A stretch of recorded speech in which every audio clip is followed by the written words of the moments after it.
calm down before you stress up the groove. The energy a little different when the blessings accrue. Hey, who you talking to?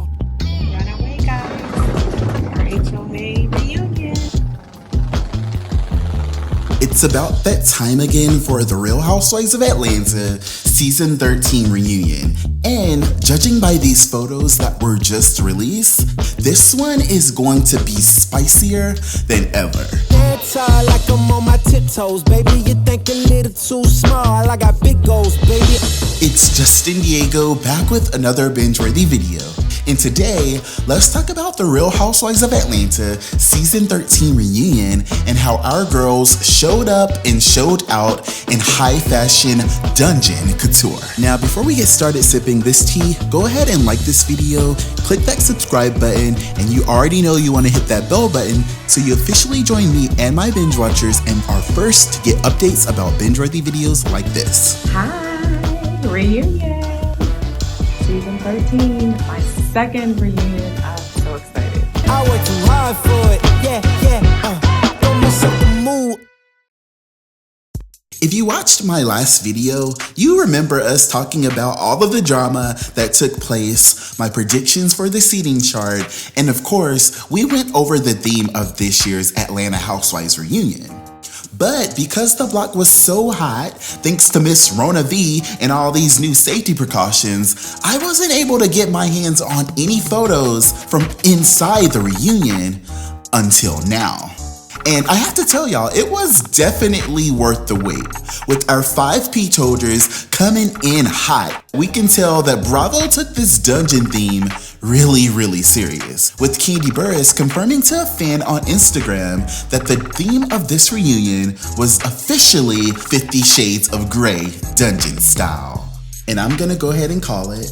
The theme of this year's reunion, although it looks like it was Kandi's dungeon, it's obvious that it was Lil Nas X's Montero, Call You By My Name. Or wait, Call Me By Your Name. Well, she tried. At least, you know. And I just have to talk about this set first before I get into what I really think about all these looks. First of all, this set and design team did not play.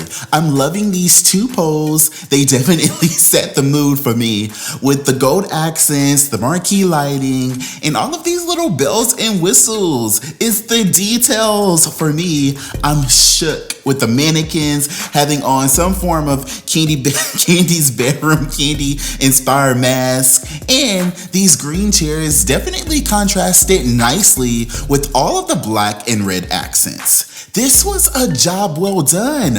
Bravo. And because y'all will not let our girls live, I gotta get into what I think about these looks, because y'all on social media in these comments, y'all be messy.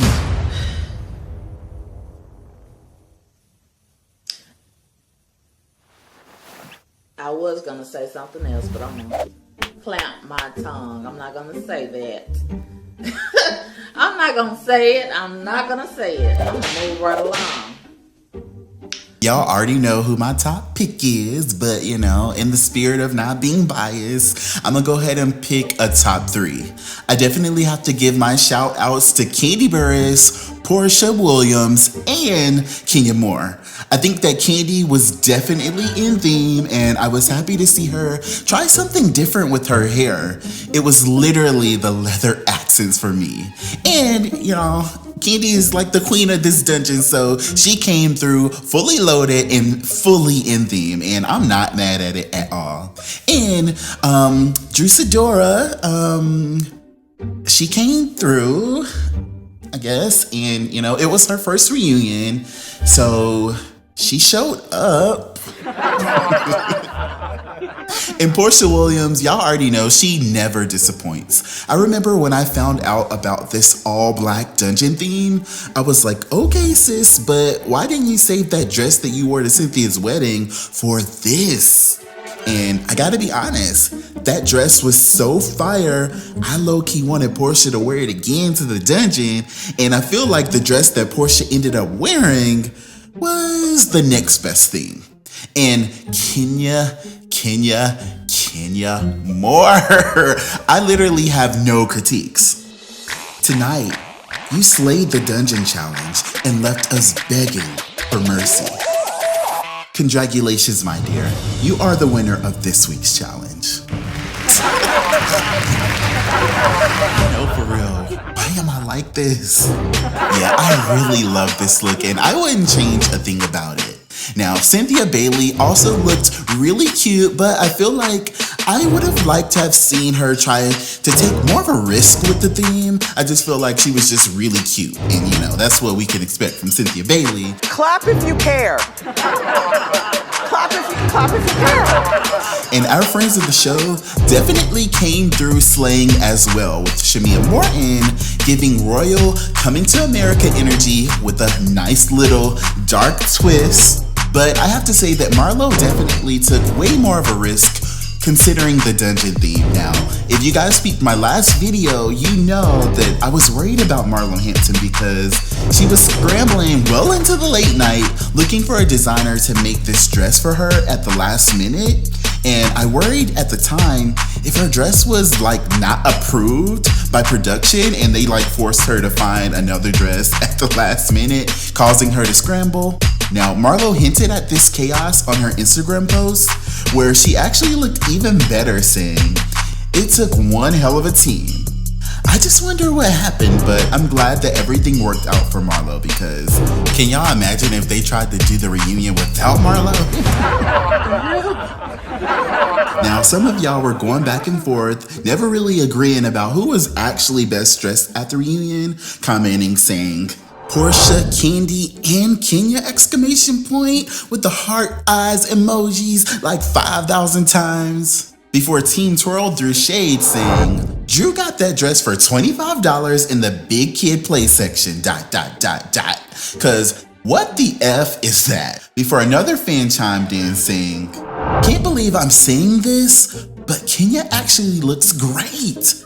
Gotta give props where they are due, exclamation point. Before another binge watcher took it there responding, Porsha, I feel like I've seen it before. Cynthia basic but beautiful. Kenya look cute, but that leg looks ashy. Drew, this your first reunion? I'll let you slide. And Candy, I effing love it with the fire emoji. And my good sis was feeling Porsha's look, hollering, look at effing Porsha Williams with the fire emojis like 5 times. Before Toots threw shade loud and wrong, talking about, Candy, it's the reunion, not the dungeon, with the crying laughing face emojis. And that's the thing, I feel like y'all really did Candy wrong in the comments because y'all didn't watch my previous video, so y'all didn't know the theme was actually the dungeon. And Nene fans definitely made themselves heard saying, so there was nobody in Candy's camp, not even Mama Joyce, that could have told her this wasn't it, question mark? Before a Phaedra fan threw their little shade talking about, what in the hell is Candy wearing, question mark, question mark? Before another fan chimed in saying, Candy, ... question mark, question mark, question mark. Girl, it's upsetting me. She got way too much money to come to the reunion like this. Still love her though, with the red heart emojis. Before Dominique kept it real saying, I didn't like Candy's outfit until I read the theme. She and Marlo are the only ones that slayed with the theme. So yeah, comment right now and let me know, now that you guys have heard the actual official theme, does these outfits make a lot more sense? And let me know what you guys think about this year's reunion theme for season 13. Let me know who's your best dressed and why. Now, before I go, I want to remind y'all about my proposed seating charts for this year's reunion because we know it definitely matters where our girls sit. Here is option 1, and it's strictly based on the best case scenario if Kenya Moore gets Nene's seat next to Andy. Yeah, y'all already know that I feel like Kenya deserves to have Nene's seat. And I ain't opened up the lines for questions. I said what I said. And that leaves Cynthia Bailey next to her and Candy on the end of couch 1. Then Porsha on the other side with Drew next to her. I mean, that obviously makes sense. But it's literally Candy's dungeon, and we all know that Candy Burris is literally the reigning queen of Bravo right now. So, option 2 puts Candy in Nini's chair, Cynthia right next to her, with Drew Sidora on the end. Hear me out. Then, keeping up with me, delusionally feeling like Kenya is the queen, so where else would she sit? She goes right in the chair, separated from the alliance, with a subtle alliance takeover vibe going on, and Porsha sits right next to her. I know. In what world, right? So, best I can do is one more try with Candy in that ball seat, with Kenya next to her, and Cynthia to her right, the way it should be. But with Bolo next to Andy, Porsha in the middle, and Drew all the way on the end. Some blues clues. I wonder what they are. Lies, and more lies, and lies on top of lies. I know. I am a literal genius. Cash App Justin Diego so that I can get some help. No, really. Cash App me though. Anyways, do y'all feel excited at all about the Real Housewives of Atlanta season 13 reunion? Or do you think that Andy and the bigwigs at Bravo have been doing literally everything wrong lately and y'all just don't care no more? Either way, I'm gonna be right here with my ear to the streets. Thanks so much for watching this video all the way to the end. I had a lot of fun making this video and talking about these amazing looks, and I'll definitely be posting more updates about any additional reunion tea here on my Twitter and on Instagram, so y'all already know what y'all need to do if you wanna stay in the loop. Thanks again for watching this video. I will see y'all dungeon on the next one. Oh, I don't mean to call y'all.